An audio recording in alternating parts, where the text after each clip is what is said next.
tarde, pessoal, tudo bem? Ivo Ramos aqui falando com vocês. Vamos falar um pouquinho sobre o CAD. Para quem não conhece, o CAD é um dispositivo utilizado para a retirada de vítimas de acidente automobilístico, onde a vítima está consciente e com dor na coluna, referindo dor na coluna. A vítima tem que estar sentada no banco da frente, porque no banco de trás fica quase impossível utilizar o CAD. E nesses últimos anos se falou muito sobre restrição de movimentos de colunas. Então foram feitos vários estudos onde mostra que o CAD é o dispositivo que mais mexe a coluna, ou seja, que é mais prejudicial à saúde do paciente, ou para provocar uma lesão secundária. Porém, tem locais que usam o CAD sim, porque às vezes ele só tem esse recurso, só tem o CAD para usar. Às vezes o socorrista só sabe usar o CAD, não sabe retirar as vítimas de outra maneira. Claro que isso é muito raro acontecer. E também tem lugares onde o protocolo local diz, sim, eu tenho que tirar essas vítimas com o CAD. Vamos responder essa perguntinha aqui? É muito difícil atuar na área, sou doida para ser a mais nova socorrista. Uma das coisas principais você já tem, que é a vontade.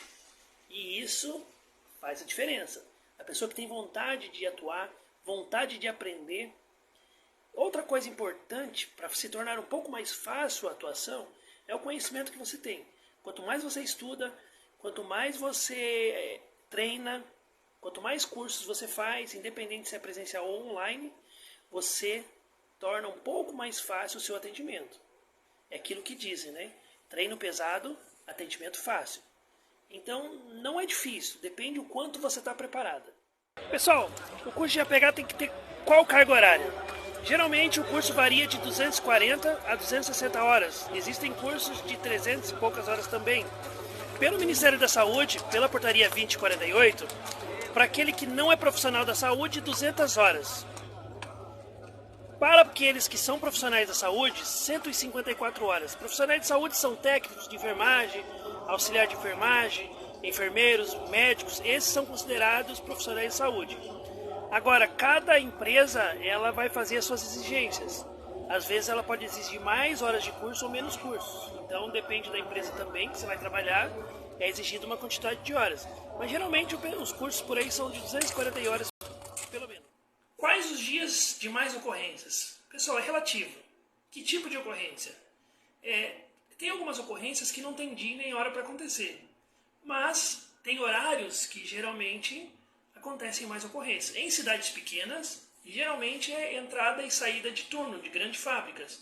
E aí o motoqueiro é o que dá mais trabalho pra gente. Se a gente fala em pessoas alcoolizadas, é final de semana, é de noite. Então depende do tipo de ocorrência que a gente fala, a gente tem dias com mais ocorrências e menos ocorrências. Porém, cidades grandes não para, tem hora que não para. Então depende do que você fala, a gente pode definir ali um dia com mais ocorrências. Mas as grandes ocorrências realmente são imprevisíveis. Pessoal, perguntinha aí do Alan Silva. Na cidade dele, ele gostaria de trabalhar de socorrista, mas naquela cidade não tem. Alan, você vai ter que tentar outra cidade. Se na sua não tem, a cidade vizinha. E aí existem empresas particulares, existem bombeiros, que tem alguns programas de bombeiro comunitário, bombeiro voluntário, existe SAMU. Então, cada cidade ele tem um processo seletivo diferente, ele tem assim uma vaga diferente. Às vezes você pode trabalhar em eventos também, sendo socorrista. Então, se não tem na sua cidade, vai ter que ir para a cidade mais próxima. A Fran diz que ela tem apenas o curso de socorrista. Onde que ela consegue atuar? Eu já vi bastante gente só com o curso de socorrista conseguir pegar na Artéries, por exemplo. A Artéries é uma empresa particular que atende rodovias. Você consegue trabalhar só com o curso socorrista em ambulâncias, em eventos particulares. O SAMU, você tem que ter algum outro tipo de especialização. Por exemplo, se você quiser ser o condutor da ambulância, tem que ter carteira D. Talvez peçam um curso de condutor de veículos de emergência. Eu acho que vão pedir. Ou para trabalhar atrás como técnico, enfermeiro. E bombeiros, ele tem um programa próprio deles. Eles formam você. Eles te dão um curso ou você passa em um concurso, né? Mas consegue trabalhar com certeza em empresas particulares. A maioria, você precisa ter alguém que te indique lá dentro ou que te fale como funciona a inscrição. Se é no site, se é através de um seletivo. Pessoal, o Dias Felipe fez essa pergunta. Qual que é a função do condutor socorrista numa ocorrência de trânsito? Bom, o condutor chegando com a sua ambulância na ocorrência, ele vai posicionar a ambulância de uma maneira correta. Depois ele provavelmente vai sinalizar, e essa sinalização pode ser com cones, ou por gestos, ou algo parecido. Esse trânsito provavelmente já vai estar parado, porque dificilmente você chega na ocorrência e o trânsito não está parado se for dentro da cidade, ok? Depois de sinalizado, ele vai prestar o apoio junto com a sua equipe de socorro. Pode ser que esse condutor trabalhe só no SAMU, então só trabalha ele e um técnico. Se for de unidade avançada, trabalha ele, uma médica e uma enfermeira. E se esse condutor ele trabalhar em outra ambulância particular, sendo 2 ou 3 pessoas, ele vai prestar atendimento junto com o técnico. Ou seja, ele ajuda a socorrer, ele ajuda a imobilizar, ele ajuda a pegar o material. Pergunta, qual é a ICP mais longa que eu já fiz? Porque segundo a do Alan, 8 horas. Pessoal, segundo a American Heart, onde quase o mundo todo usa ela como protocolo, não é a única, tá? Nós aqui do Brasil, nós devemos também levar em consideração o que diz a Associação Brasileira de Cardiologia. E ali diz que 15 minutos sem atividade elétrica, ou seja, o paciente evoluiu para sistolia, pode-se interromper a ICP. Cada caso é um caso, tá? Não deve-se levar muito as diretrizes 100% à risca. A ICP é uma receita de bolo, como diz o nosso colega Luciana Bittencourt, é uma receita de bolo. Se feito corretamente, o paciente tem que voltar. Existem alguns casos que nós paramos de fazer a ICP, um deles é a exaustão da equipe de socorrista, né? 8 horas, mas em que situação? Por exemplo, o paciente parava e voltava? Então, 8 horas em que situação? O paciente parava e voltava? Qual foi essa causa dessa parada cardíaca? Lembrando que os médicos, eles geralmente, quando tem uma parada cardíaca, alguns optam, claro, por fazer aquela reversão dos 5Hs e 5Ts, para tratar, na verdade, a causa da parada cardíaca. Então, existem alguns casos especiais também. Nós sabemos que, por estudos, 5 minutos sem oxigênio, de 4 a 6 minutos, a média 5 minutos, sem oxigênio, o cérebro começa a ter um dano cerebral, né? Começa a ter um dano.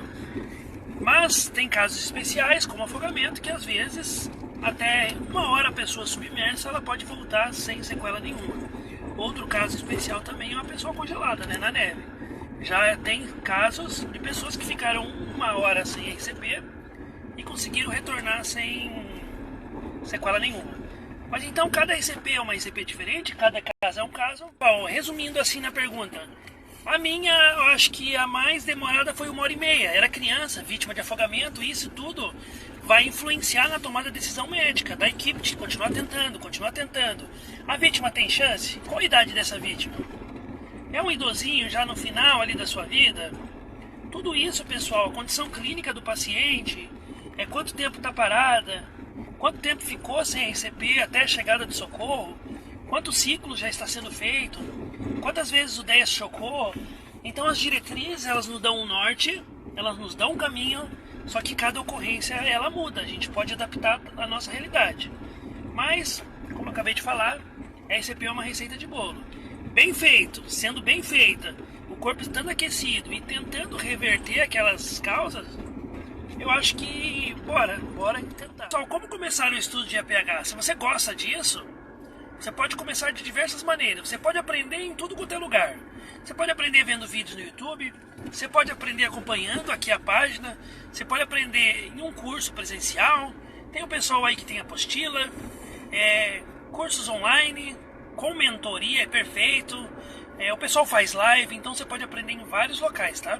Você pode aprender, inclusive, conversando com uma pessoa que já é socorrista, ela te contando um caso, te contando o que ela fez, então ali também você vai aprendendo. Mas para começar, você tem que se dedicar.